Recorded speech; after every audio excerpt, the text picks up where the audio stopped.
Greetings to all. So, in this lecture we will be discussing about one process of thermochemical treatment which is called carburizing. It means where we are trying to introduce carbon into the surface regions of the workpiece. So, we discussed in the last lecture the three possible ways we can harden the surface region material of a component. One is by the precipitation hardening, other one is by the solid solution strengthening, and by changing the phase of the existing material surface. That means like it is like initially a tempered martensite, which is a the martensite with a precipitated carbides. Now we will change that with a purely martensite. Okay.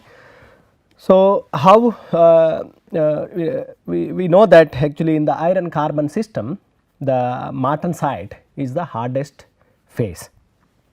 So, that is why we would like to have the martensite at the surface of the components, which provides a good wear and the good wear resistance. So, how we can do this process is that, so we take a let us look at first the iron carbon phase diagram. So, here what you see is the different phase fields of the iron carbon phase diagram, where you have the high temperature austenite field, right. This is all the austenite field, and then you have eutectoid reaction, that is called A1 temperature at 738 degrees Celsius, and this is as a function of mass percent of carbon, and this is the temperature axis. So, for a given temperature and the amount of mass fraction of carbon, we can actually know what phases are expected to be at the equilibrium condition, right. So, that means we heat very slowly and cool very slowly. So, now if you look at the temperature below 738, this region, and it shows that if you look at this portion, here it shows only very small solubility for the ferritic iron. It means it has a very small solubility. That means the moment you add a carbon beyond a very small limit, then you form actually the two phase mixture of ferrite plus cementite. Whereas, if you go to this condition of the austenite, right, which can take up lot of carbon into it. So, it is like at 1154 degrees Celsius, you see that it can take up about 2.08 weight percent of carbon, maximum amount it can be taken up in the solid solution, right. That means it will be a FCC iron lattice having carbon atoms in the interstitial sites. So, now if you have a, for example, a low carbon steel,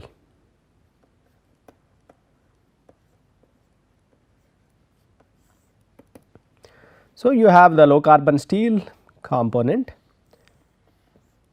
having certain microstructure. Okay. It will be largely ferrite plus a small amount of perlite. Okay. So, now if we want to do the carburizing, then objective is to have, if suppose this is the surface region, we want to have this to be martensite.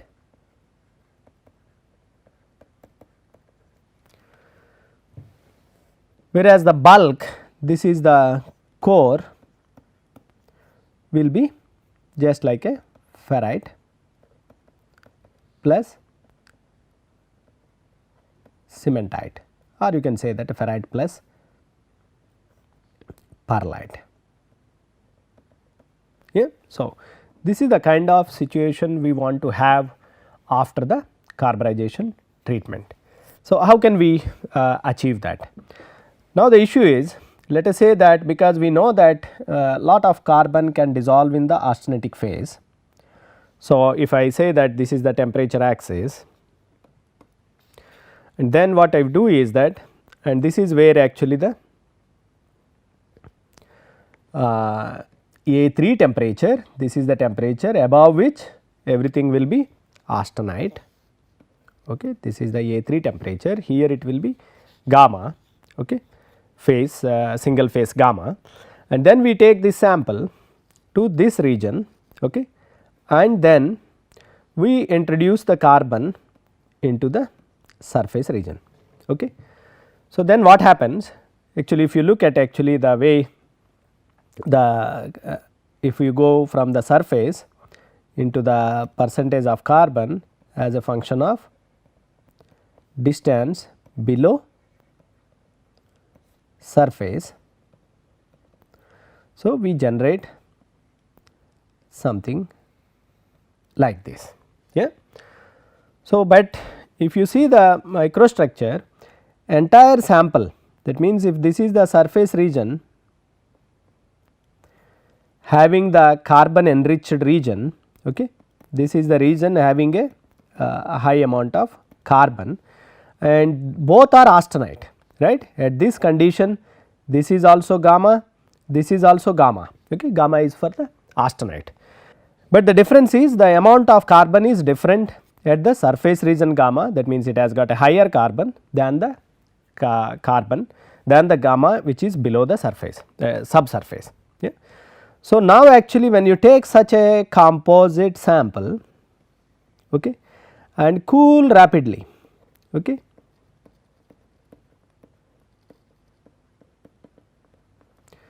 then you get actually the at low temperature, that means after quenching, okay, this means actually you do let us say the water quenching. So, then you get actually the surface region having a martensite with the underlying layer being the like a ferrite plus perlite. Now, you see that we know that when you heat up the sample to austenitic region, entire sample will be of austenite, right from the surface to the center of the sample. But when you cool it down by rapidly, only the surface region which is enriched with carbon is able to get the martensite. Okay. Why is it so? I think you all are aware of hardenability of the steel. Okay. We have a definition for hardness, which is a material property, and hardenability, it is the ability of the material to able to form martensite when it is cooled. Okay. So, how easily, like we know that in order to form martensite we need to do a non-equilibrium cooling, that means we should cool the austenite to room temperature at very rapid rate. Now, how rapid, that means that is more rapid we need to cool means that is more difficult, that means it has a low hardenability for that steel as compared to when you can cool slowly and get the hardness, that is a high hardenability. So, for the in order to understand this, okay, so we need to understand the so called TTT diagram or the CCT diagram. For example, you know the TTT diagram. What this 3 T stands for? Time, temperature, transformation.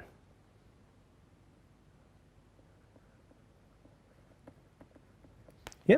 So, what is this diagrams provide is you have a temperature as a function of time, and then you can mark the temperature, for example, this can be A3 temperature, right, and then you have a time scale. Actually, then you will see that the phase fields when you get the different phases of the, for example, such a C curves can be seen. This is the gamma, this is also gamma, right, and this is a metastable gamma, because you see that below A3 it should have been not actually the gamma, single phase gamma. So, that means it is a metastable, above it is a stable gamma field.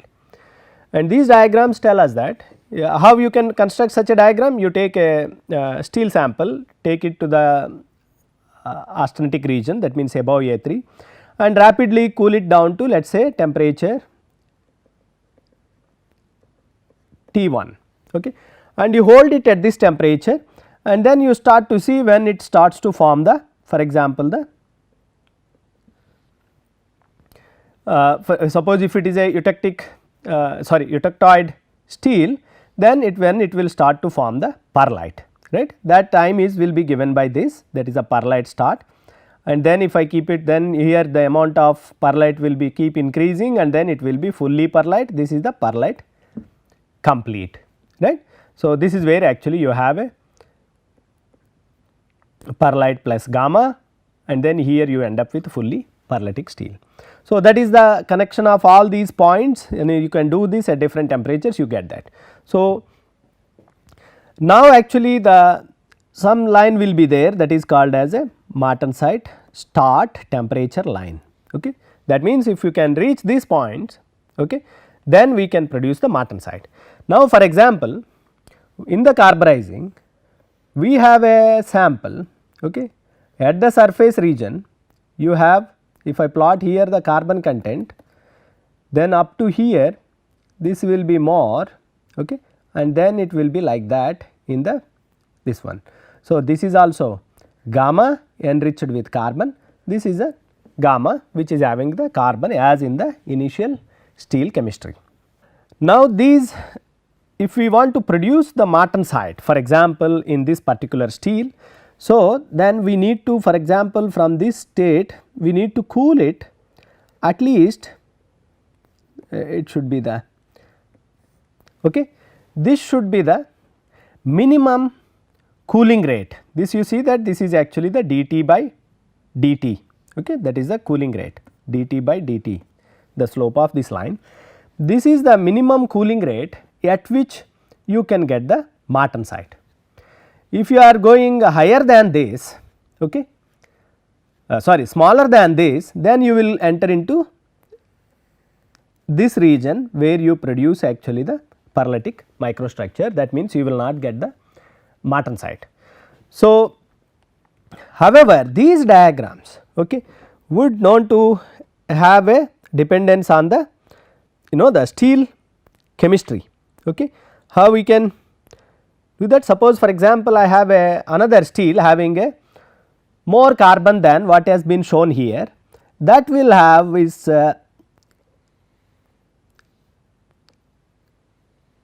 okay, this is for steel with more carbon. Okay. Now, because it is being shifted towards the the left. So, now the critical cooling rate or the minimum cooling rate to produce the Martensite is this one. Okay. This is for dT by dt for low carbon, and this provides the dT by dt for the high carbon. Okay. That means, when you are cooling it with this rate, suppose you are cooling it, and now this can be seen as like you have this surface region being this part, and these curves are for the core of the sample. Okay. You have a low carbon for which these are the transformation curves, okay, that is for this one. This region being high carbon, that has the transformation curve given by these lines. Now, when this sample, okay, this sample is being cooled rapidly, and now the cooling rate is suppose this one, okay, suppose you are following a cooling rate of, this is the cooling rate you are following, then for this cooling rate, okay, what you get is this can become Martensite, because you are cooling. Okay. So, I think I have just said opposite, okay. It is the reverse, okay. This is actually for low carbon and this is for high carbon, okay. I said it other way around. So, now actually this is okay. So, I will just change these things. So, now this is for the high carbon, okay. These curves are for the high carbon and these curves are for the low carbon. So, I just said it other way around. So, I hope it is clear to you that when you have more amount of carbon, these curves will shift away from the temperature axis, that means shift towards right, offering actually that. Now, when you cool this region and this region, let us say that have been cooled at the same rate, and for example, that rate is given by 1 in between. So, but this region is unable to because it has got its CCT curve here. So, now when I cool with this rate, for example, in between, then this region is unable to produce martensite, but this region is able to produce the martensite. So, in a way, by carburizing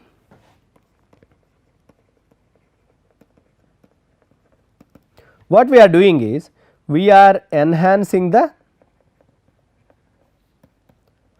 hardenability of surface region. So, because of this, after adding the carbon, because it has improved the hardenability, so by cooling it you are able to produce the martensite at the surface. This is what actually happens in a low carbon steel, where you have a core which is softer, and by adding this into the steel we are able to enhance the surface hardness by producing martensite. Now, on this right here, what is shown here in this plot is how the hardness of the martensite changes with the amount of carbon. It is x axis is weight percent of carbon and how the hardness is changing. Okay. Here it is a Rockwell C-scale, it is a diamond pyramid hardness number, okay, like this another means to look at the hardness. You see that initially it has got a very small increase in the hardness, but if you want to have a significant rise in the hardness, you need to have the martensite with more carbon, right. For example, our aim is to get about 60 Rc for the surface, then we should have at least about 0.4 weight percent carbon, right. So, that is where we need to have a martensite which is also having a decent amount of carbon inside. Our objective is not to get any martensite. A low carbon martensite will not have enough hardness what is we are looking for. So, that is where we want to actually realize a high carbon content to the surface. This provides two things. One is that it improves the hardenability, and at the same time when it forms the martensite, that will also have a higher hardness. So, these are the things one can realize from the carburizing. So, in this case actually we see that one issue, okay. When we do the carburizing, now the entire component has to be heated up to the austenitic region, okay. That means it will be entire sample will be like this, entire sample when we do carburizing is taken to the temperature where it is gamma, that is FCC, okay. And now when we cool it down after carburizing, when we are cooling it after carburizing, we are making the sample to be surface be martensite and the subsurface be ferrite plus perlite, okay.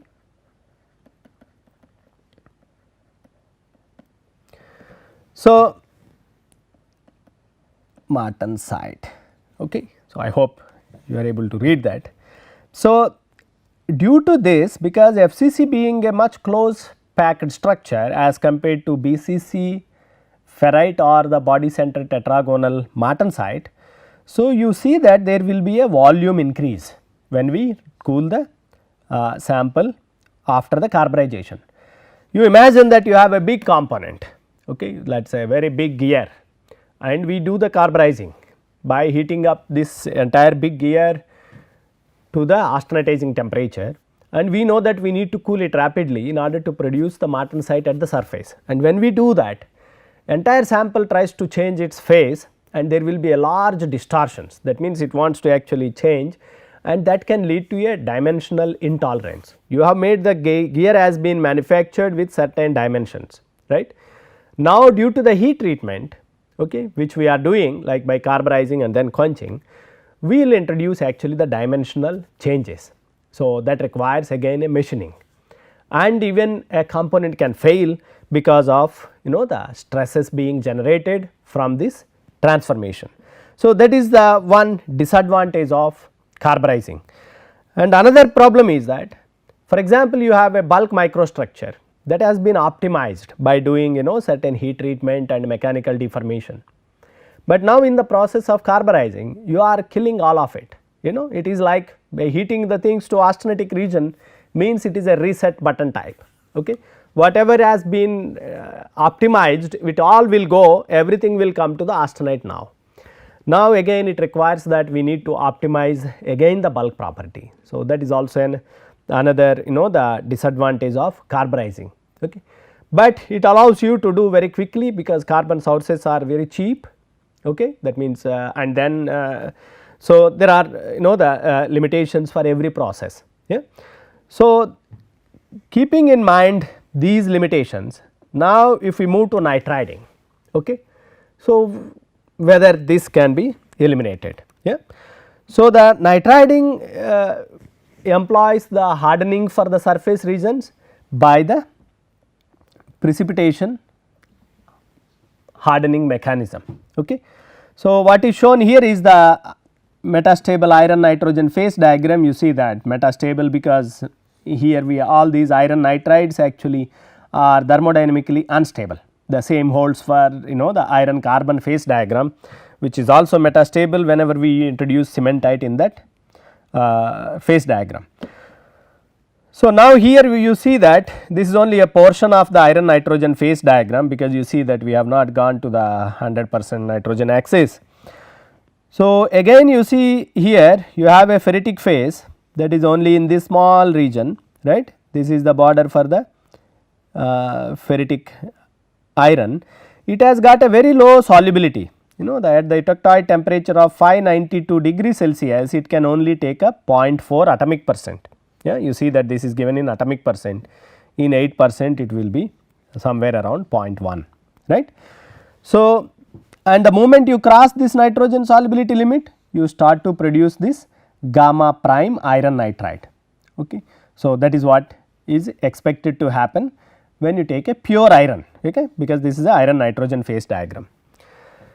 So, now actually we know that carbon the like in iron carbon phase diagram, here also gamma iron has a large solubility for nitrogen, right. So, like 10.3 atomic percent at this 650 degree Celsius.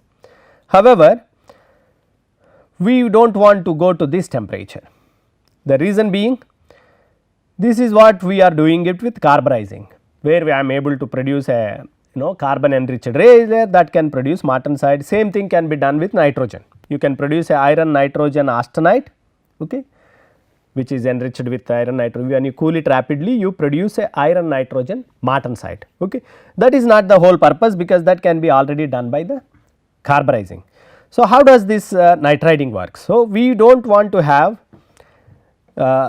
because we do not want to have any phase transformation of the bulk of the material. That means, if I can do the treatment like below this temperature 592 degree Celsius, the phase of the matrix will be simply the whatever is been fixed before, because there will be no transformations, because the for iron carbon system. So, it was that temperature. So, 738 degree Celsius is the eutectoid temperature, right. Whereas, for the iron nitrogen system, this eutectoid temperature is 592 degree Celsius, right. Because of this, this is being the higher than the eutectoid temperature of nitriding. If I do the nitriding at temperature less than 592 degree Celsius, so the bulk of the steel, okay, bulk microstructure of the steel, for example, is the bulk microstructure of the steel will not change, because in order to change that we need to go to this temperature. Yeah. So, now I want to only harden the surface region, okay, without changing the anything of the bulk. That is the case if I do the treatment at this low temperatures, right.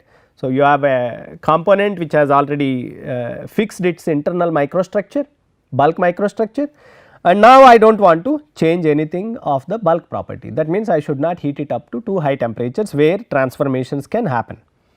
Now, because it is a low temperature, nothing will happen there, but now how the hardening will happen, right. You see that again the solubility of nitrogen in the the ferritic iron is very low like the iron carbon, but one good thing about nitrogen is there are elements having huge chemical affinity to nitrogen. For example, aluminum, titanium, okay, vanadium, okay. There are the elements which have strong affinity to nitrogen to form, for example, aluminum nitride or titanium nitride or vanadium nitride. Okay. So, this is the provision which makes nitriding possible. Okay. So, that means if I have a steel, okay, which has got some of these elements being alloyed inside, okay, when I am introducing nitrogen, okay, when this nitrogen diffuses in, okay, a small amount, that is within this limit, you can start to form these nitride precipitates. Okay. These form actually as a very nano sized precipitates of these nitrides. Okay. All these dots you can think of, these nitrides will develop, and that is where it leads to the precipitation hardening of this region. Okay. That means, it will remain as a ferritic. In the ferrite matrix you are able to produce these nano sized nitrides, and that will lead to the enhancement in the property. So, in this case, after the nitriding you do not need to quench the sample, because we are not going to produce martensite, it is only ferrite. So, that means you can cool slowly. So, there will be less or no dimensional changes after the nitriding treatment. You see, this way you see that the disadvantages of nitriding what we have seen can be the overcome if you employ the nitriding treatment. So, this way we can actually optimize the process to give the surface hardness without changing the dimensions or the internal property of the core of the material. Okay. So, this is where we are having a precipitation hardening. So, we have discussed about also that another way to change the surface properties is to convert the surface region into a different compound of iron. For example, if you have a steel sample, okay, and you make the surface region of the steel sample being converted into a compounds or which are having a very hard and wear resistance. So, that is where this boriding treatment works. Okay. Boriding means we are trying to introduce boron into the surface regions of the material. That will change the microstructure such that it will produce layers of iron borides at the surface. Okay. So, it forms so called FeB and Fe2B layers, okay, and these layers are extremely hard and have a very good thermal stability. Thermal stability means when we heat up even up to 1000 degrees Celsius, these layers will remain intact. Okay. That means, you can even do the heat treatment to fix the internal microstructure. Let us say that you produced this iron boride layers, and then you can still do the heat treatment of the bulk. That means, because you are able to go to the higher temperature. So, this is the disadvantage, for example, in case of nitriding. For example, you do the nitriding and then somehow you want to, let us say, change the microstructure of the entire bulk of the sample. That means you need to heat up and then to the austenitic region and then cool it down, and then where you lose all the nitrided region, because all the nitrogen will try to diffuse into the bulk of the sample. So, that is becomes a disadvantage of the nitriding treatment, but in this case because these boroid layers are extremely the hard and they are have a very good thermal stability. So, by having these layers produced, you can still do the heat treatments to the sample. So, this is another dedicated treatments people employ to produce a highly wear resistant and these are also known to have a good corrosion resistance layers of borides on the steel surfaces. In this case also, because boron has a very negligible solubility in the iron. So, that is where actually it will not lead to much hardening by diffusion or dissolution in the matrix, but it will only produce these layers which are extremely hard. So, one may think that for example, in nitriding one can also produce layers of iron nitrides. Okay. So, there are two iron nitrides, it is called as a epsilon Fe3n and gamma prime Fe2n. Okay. We will go into those details of these structure and the properties of these nitrides when we detailedly look into that. But the difference from the boriding, right, if you look at the boriding and you have nitriding, in both cases you are able to produce some compounds of iron. Here it is iron nitrides and here it is iron borides. The difference is that these iron borides are quite stable as compared to these iron nitrides are metastable. So, if I heat up this the iron nitrides, they simply decompose, okay.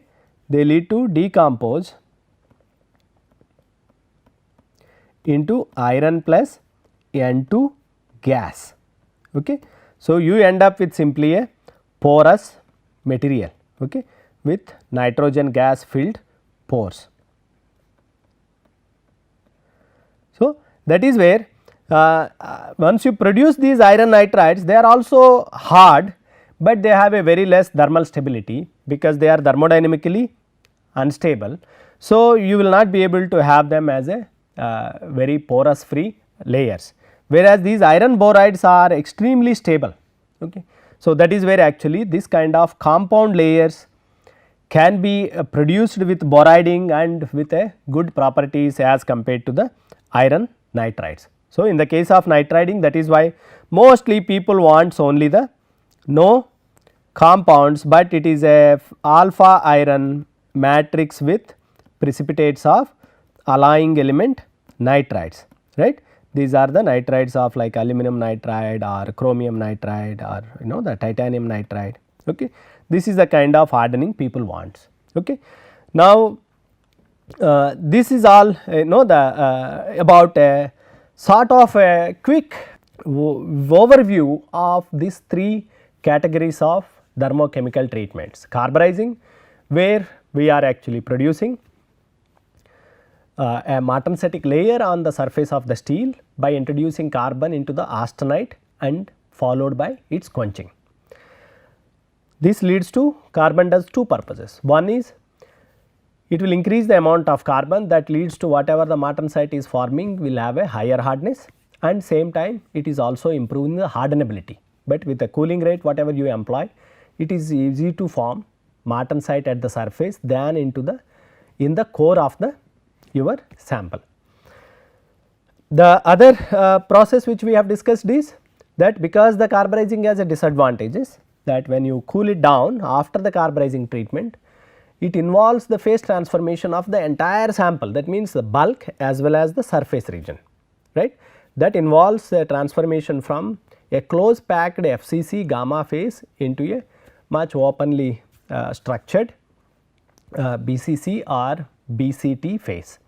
So, this leads to a large volume misfits and the dimensional intolerance and localized stresses creation, because we are rapidly cooling, that can lead to the failure of a big sized components. Now, to overcome that, we need a treatment which can be done at a low temperature, that means where we will not change any phase of the iron carbon phases. like if I have some ferrite, it will remain as ferrite, it will not change to, for example, austenite. So, that is the case with the nitriding. You can do that nitriding at a below 580 or 592 degrees Celsius, and where if your steel contains elements which have a strong chemical affinity to nitrogen, such as aluminum or titanium. And then when you have these elements added into the steel, they will react with the nitrogen which is diffusing into the ferrite and form the nano sized nitride precipitates that leads to precipitation hardening. So, whereas often you want to have a surface treatment which allows you to also to do the further high temperature heat treatments of the steel. That means, whatever the phase you produced at the surface should be stable to go to higher temperatures. Okay. That is the case with the iron borides, which can be produced by treatment called boriding, okay, where we are introducing the boron into the surface regions which produces iron borides, and that improves the that provides a very good wear resistance and they have a very good thermal stability. So, it can be used even at the components operating at a higher temperatures, or it allows you to do the heat treatments. So, with this now I want to conclude this lecture, and in the coming lectures we go into the details of these three processes. Okay. So, like what are the thermodynamics of the source of carbon, what kind of the atmospheres which are source of carbon can be used, or atmospheres which are source of nitrogen, or the atmospheres which are source of boron, and how to deal with this thermodynamic state of those systems. And then the kinetic part, that how fast the process runs, how that the reaction works, atmosphere to the surface of the sample, and then they should diffuse inwardly, and how to deal with those kinetics of the processes. Okay. Once we cover those things, then you would be able to appreciate that what are the controlling parameters which needs to be kept in mind while engineering the properties. Okay.